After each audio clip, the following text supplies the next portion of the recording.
What's going on, everyone? In this video, I'll be talking about the SAT reading exam for 2023 and 7 tips that will help you improve your score by at least 200 points. Now, before I talk about that, I would like to say to you guys, I am launching an SAT reading course as requested by a lot of you. So if you want to pre-order for a discount, be sure to check the link in the description below. Now, let's talk about the first tip because I know you guys want to, hear the goods and make sure you improve your score as fast as possible. So the first tip is to practice reading a variety of texts. You see, the SAT reading exam, for those you do not know, it doesn't just ask the same exact type of passage. You might see that sometimes the reading is more historical, sometimes it's more science-based. That's because there are a variety of passage types that you may get on the SAT reading exam. And now, if you don't understand, like me, if you don't understand history as much and you have a hard time with the reading historical texts that talk in a funny way, 1800s, 1700s, people talk differently, right? And you might be like, man, this colloquial English, this weird, colonial time English, I don't understand it. That's really what happened with me, and that's why I struggle with history passages a lot. But what helped me and what should help you guys is if you practice reading a variety of texts, you're becoming a more versatile reader, right? Maybe if you read the New York Times every day, try to pick up a historical article, or maybe also read National Geographic to help yourself on, science passages, right? Be more exposed to science articles, more history articles, regular articles about what's going on, daily events. You want to read a variety of texts because not only will this help you on the SAT, but it will also help you in other reading/English classes you take in high school or in college. Because being a versatile reader, this helps you comprehend texts that come from like a different background in a much easier way. And the SAT reading exam is all about comprehension. And if you're not able to comprehend these texts and actually understand what they're saying, then you're not going to be able to get a high score for that passage, which will ultimately lower your overall score. So please read a variety of texts, become that versatile reader. So no matter what the SAT reading throws at you, whatever passage it is, you are able to understand it, you're able to comprehend it, draw connections, and so on. All right, now the second tip. This tip is also very good. I think this is one of the best tips, and that is to take notes while you read. In other words, a lot of you guys don't like this, a lot of you guys like this, annotate. All right, you want to annotate as much as you can because you see, when you annotate, you're forcing your brain to stay focused. All right, when you're writing a sentence down on a piece of paper, you're actively thinking about the sentence you are writing down, correct? So sometimes what happens to a lot of students, especially me, like this happens to me for any book I read in high school. You read a page, after you're done reading that page, you're like, yo, what did I just read? Like, I have no recollection of what I just read. And when that happens, you're like, holy, because the thing is, if you don't understand what you just read, you just wasted like 5 minutes of reading. And on the SAT reading exam, a lot of students struggle with time, like a lot struggle with time. So if you are forcing yourself or making yourself reread an entire paragraph, you're already behind the clock. And at this point, you're gonna be rushing and you're gonna be getting a low score. So to make sure that doesn't happen, take notes while you read. Maybe summarize the paragraph or 2 paragraphs at a time that you just read. Make like a little note in the margin that summarizes the 2 paragraphs. And that way, when you look back at the text, you can just read that note. And so you'd be like, oh, that's what these 2 paragraphs are talking about. I don't have to reread these entire 2 paragraphs. Right? So taking notes basically forces your brain to stay attentive and actually pay attention to what you're reading. That's why I highly recommend to take notes while you read. In fact, this is one of my favorite tips, if not like the star tip of this video. The next tip, that is to pay attention to the structure of the passage. You see, a lot of times on the SAT reading exam, you're going to be getting questions that somehow quiz with your understanding of the bold words in the text, the headings, the transitions, the shifts of the passage. A lot of times I've seen SAT reading exams ask you, hey, where does the author's tone shift, or where is there a shift in the passage, something like that, right? A lot of times this almost forces most students to having to go back and reading paragraphs to find where exactly is this shift that this question is asking about.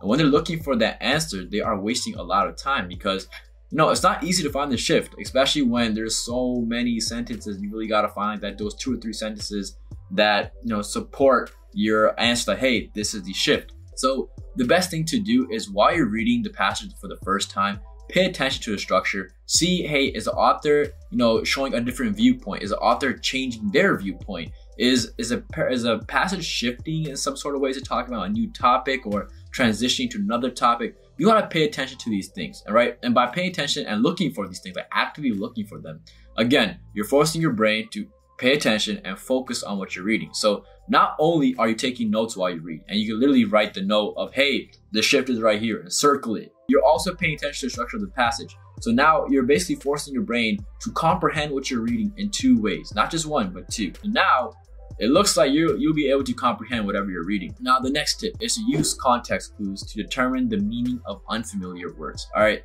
guys, this is like the easiest question that you can get on ST reading exam is, hey, what does this word mean in this sentence? Guys, come on, just use your context clues, all right? Read 2 sentences prior, read a sentence after, and then read the sentence the word is in. That's all you have to do, and you should be able to deduce, hey, this is what the word means. All right, context clues are the big giveaway. You should not be messing these questions up. They're literally the gimme questions of the exam. So if you're messing these questions up, there's some work to do. Khan Academy might be your savior, or my course. The next tip is to make predictions about what you think the passage will discuss. Now, obviously, I'm not talking about, hey, like sit there for 5 minutes before you read the passage and be like, what could this passage possibly be about? No, what I want you to do is read the heading. Sometimes the ST reading passage will have like 2 or 3 sentences at the real top that kind of give you a background on like what this passage is. I know for a lot of the history passages, it'll say, hey, this was written in the Geneva Convention or something like that. So read those excerpts. And when you read those excerpts, I do want you to predict what could you possibly be reading? Like, who could this be about? What event in history is this about? Because when you are making predictions, you're basically forcing your brain as you're reading to be like, hey, was my prediction correct? Was this part of my prediction correct? Was any part of my prediction correct? By forcing your brain to, again, make these connections and actively pay attention to what you're reading, you're not only making yourself staying engaged and focused on what you're reading, but you're making your brain, again, comprehend what you're reading, all right? That's the biggest thing. You want to limit rereads as much as possible when you do the ST reading exam. You don't want to keep reading the same text over and over again, flipping back and forth, because that's what wastes your time. And time is the biggest thing on the SAT in general, but especially the reading comprehension part. So now if you're taking notes while you read, and you're paying attention to the structure of the passage, and you already made predictions before you even started taking notes or paying attention to the structure of the passage, you're literally forcing your brain in 3 separate ways to comprehend what you're reading. So now you like 100% guarantee you will be understanding exactly what you're reading, and you will not have to worry about, oh man, like, what did I just read? The next tip, and this tip might be a little like controversial, all right? That's to take breaks and pace yourself. Now you might be like, whoa, you just said timing is so hard. Students are pressed for time on the exam. How could I possibly take a break? All right, guys, when I say take a break, I don't mean like take a 2-minute breather. No, you don't have time to breathe. I would say take like a 15, 20-second breather, close your eyes maybe, take 3 deep breaths, and then just keep on going, all right? Reading these passages can be hard, especially when you're reading like 2 or 3 big passages, like nonstop, answering questions about them, comprehending, them to like a high extent. It can be hard, and I understand it can be really, really hard, and you don't want to like keep doing it, right? So you might be like, oh my God, like my brain is tired, I need a break. Take that break, take that 3 deep breath break, all right? And that's all you need, all right? You come out a new person and you be like, all right, I'm ready to answer like the rest of the passages. And that's sometimes all you need.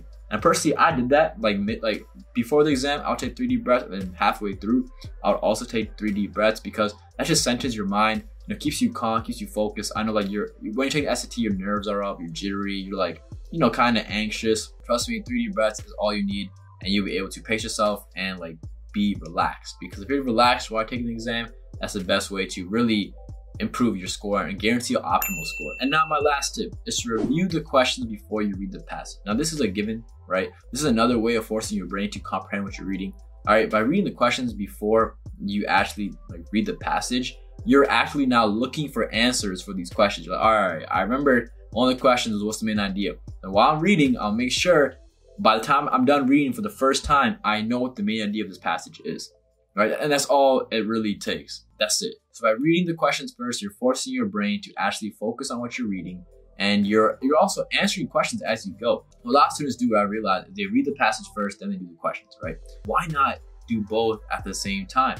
If you're able to like read one of the questions and answer it like halfway through the passage, just answer it then. That way you don't have to waste time and flip back and forth, whatever, right? Plus it's fresh in your brain. Like, you don't have to like think about, oh, what's this? What happened in this part of the text? Like, I can't remember. Like, you don't have to do all that. Just answer as you go. That's personally what I did, and that helped my score go from like a 620 to like a 740. So follow these tips, guys, and it will help you conquer the SAT reading exam. If you want to pre-order my course for a big discount, be sure to check the link in the description below. Thank you all for watching. Peace.